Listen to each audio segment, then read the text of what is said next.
ఇప్పుడు మీకు ఒక విషయం చెప్తాను. తప్పు చేసేవాడికి తెలిసి తప్పు చేస్తున్నాడు అనంటే తన ఇంద్రియ నిగ్రహం లేకపోయింది. ఎందుకు ఇంద్రియ నిగ్రహం లేకపోయింది? ఎందుకంటే ఆయనకి ఎటువంటి ఆధ్యాత్మిక బ్యాకప్ లేదు. ఓకే. మనం పెంచేది కేవలం సుఖం సుఖం సుఖం. నానా చదువుకో, బాగా చదువుకుంటే ఏమొస్తుంది? సుఖపడతావు. కాబట్టి మనం ఎప్పుడైతే సుఖం సెంట్రిక్గా పెంచుతున్నామో వాడు అనుకుంటాడు ఇది కూడా నాకు సుఖమే కదా. ఒక స్త్రీని అవమానించినందుకు దుర్యోధనుడు తొడలు విడిగి కురుక్షేత్ర యుద్ధంలో పడిపోతే కనీసం చూసేవాడు కూడా లేకపోయాడు. రావణాసుడికి 10 తలలు తెగి కింద పడిపోయాయి. మండోదరి వచ్చి నీ కర్మ వల్ల నువ్వు ఇలా తయారయ్యావురా నీచుడా అని తిట్టింది లాస్ట్కి. అలాంటి పరిస్థితి వస్తుంది. ఎవరైతే రామాయణ భాగవతాలు చెప్పి పెంచుతారో నాన్న ఇలాంటి తప్పులు చేస్తే ఇలా అవుతుంది. మీకు ఒక విషయం చెప్తానండి. ఈ విషయం చాలామంది అంగీకరించకపోవచ్చు. జనరల్ విషయంగా మనం మాట్లాడుకుంటే మగవారిది ఎంత బాధ్యత ఉన్నదో ఇలాంటి తప్పులు చేయకుండా. ఇప్పుడు ఇది ఒక ఈకో సిస్టమ్ అండి. మనం లాస్ట్ టైం కూడా మాట్లాడుకున్నాం. ఒక తప్పు జరగకూడదు అని అంటే ఒక వ్యక్తి పైన డిపెండ్ అవ్వకూడదు, మొత్తం ఒక సొసైటీ పైన డిపెండ్ అయి ఉంటుంది. తల్లిదండ్రులు ఎలా పెంచుతున్నారు, మనం చూపించే సినిమాలు సీరియళ్ళు వాళ్ళకి ఎక్స్పోజర్ ఏమని ఉన్నది, తర్వాత మన యొక్క ఫ్రెండ్ సర్కిల్ ఎలా ఉన్నది.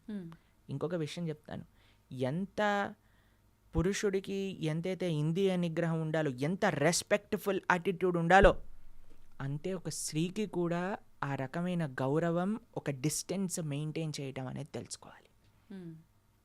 ఇలాంటి కేసుల గురించి మాట్లాడట్లేదండి, జనరల్ సొసైటీ గురించి మాట్లాడుతాం. ఎవరికి ఏ హద్దు ఏంటి అని తెలుసుకోవాలి మనం. ఇప్పుడు మీకు ఒక విషయం చెప్తాను, మీరు ఆశ్చర్యపోతారు. ఇప్పుడు నేను కాషాయ వస్త్రం వేసుకున్నాను, భగవంతుడి యొక్క సేవలో ఉన్నా. మేము ప్రోగ్రామ్కి వెళ్ళినప్పుడు కూడా కొంతమంది మమ్మల్ని ప్రభుజీ మీరు మమ్మల్ని పెళ్లి చేసుకుంటారా అని అడిగిన వాళ్ళు కూడా ఉన్నారు, తెలుసా మీకు? అలా ఎలా అడుగుతారు ప్రభుజీ అసలు? అదే నేను చెప్తున్నాను. అందుకే మేము ఎప్పుడు కూడా ఒంటరిగా ఏ ప్రదేశానికి వెళ్ళాం. ఎప్పుడైనా సరే మా డివోటీస్ మాతో పాటు పట్టుకొని వెళ్తాం అనమాట. ఎందుకంటే ఈరోజు వాళ్ళకి ఆ రెస్పెక్ట్ లేదు. నేను చూశాను స్వయంగా కాబట్టి మీకు చెప్తున్నాను. కాబట్టి మనం చాలా జాగ్రత్తగా ఉండాలండి. అందుకే మేము ఎప్పుడు ఎవరితో ఒంటరిగా ఏ స్త్రీతోటి మాట్లాడాం. మీరు మమ్మల్ని గమనించారనుకోండి, ఎప్పుడు కూడా ప్రతి ఒక్కరిని మాతాజీ అని పిలుస్తాం.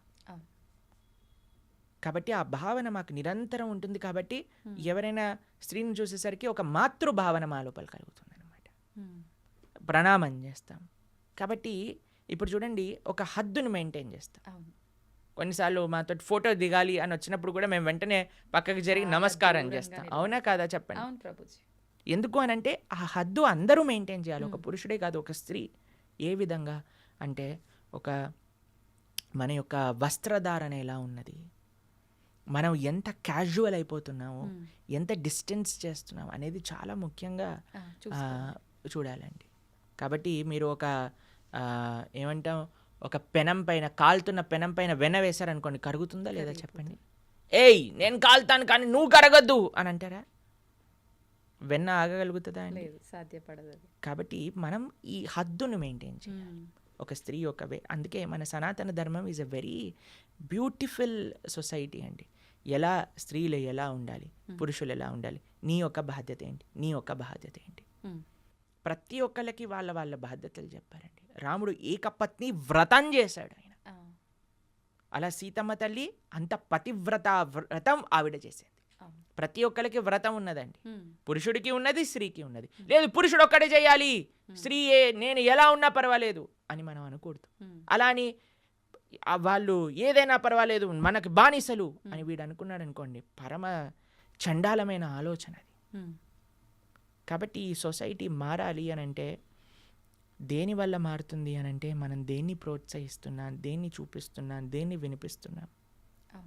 మీకు ఒక విషయం చెప్తాను, రామాయణం సీరియల్ చూపించినప్పుడు, ఎప్పుడైతే ఫస్ట్ టైం రామాయణ సీరియల్ భారతదేశంలో చూపించారో క్రైమ్ రేట్ ఆటోమేటిక్గా తక్కువైపోయిందట. ఎందుకంటే అందరూ రామాయణాన్ని చూస్తున్నారు, అందరూ అందులో ఉండే మంచి విలువలను చూపిస్తున్నారు. దాని తర్వాత ఎప్పుడైతే మీకు ఒక విషయం చెప్తాను, మీరు చాలా ఆశ్చర్యం అనుకోవచ్చు, ఎందుకు ప్రభుజీ సీరియళ్ళని సినిమాలని ఇలా అంటున్నారు అని. అంటే దాని యొక్క ప్రభావం ఉంటుంది. రీసెంట్గా మేము ఒక వీడియో చూసాం, అందులో ఒక చిన్న పిల్లవాడిని అడుగుతున్నారు, ఇంత చిన్న వయసు నీది గుట్కా తింటున్నావు, ఏం అవ్వదా నీకు అని అంటే, హీరోకి ఏం అవ్వంది నాకెందుకు అవుతుంది అని అన్నాడు.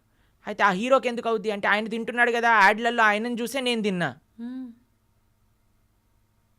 ఎందుకంటే ఏదైతే చూపిస్తుందో అండి దాని మన పైన ప్రభావం ఉంటుంది. మీకు ఒక విషయం చెప్తాను, మొన్న నేను ఒక రీసెర్చ్ పేపర్ చదివాను, అందులో 52% స్మోకింగ్ ఆన్ స్క్రీన్ పైన చూసి పిల్లలు స్టార్ట్ చేశారట. 52% smokers have seen it on screen.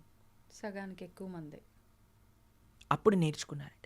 ఇది ఒక అమెరికాలో ఒక రీసెర్చ్ పేపర్, మీరు టైప్ చేయండి ఇంటర్నెట్లో మీకు దొరుకుతుంది. అందుకే మేము చెప్తున్నాం, పిల్లల్ని బాధ్యతాయుతంగా పెంచండి, అటు ఆడపిల్లైనా మగపిల్లవాడే.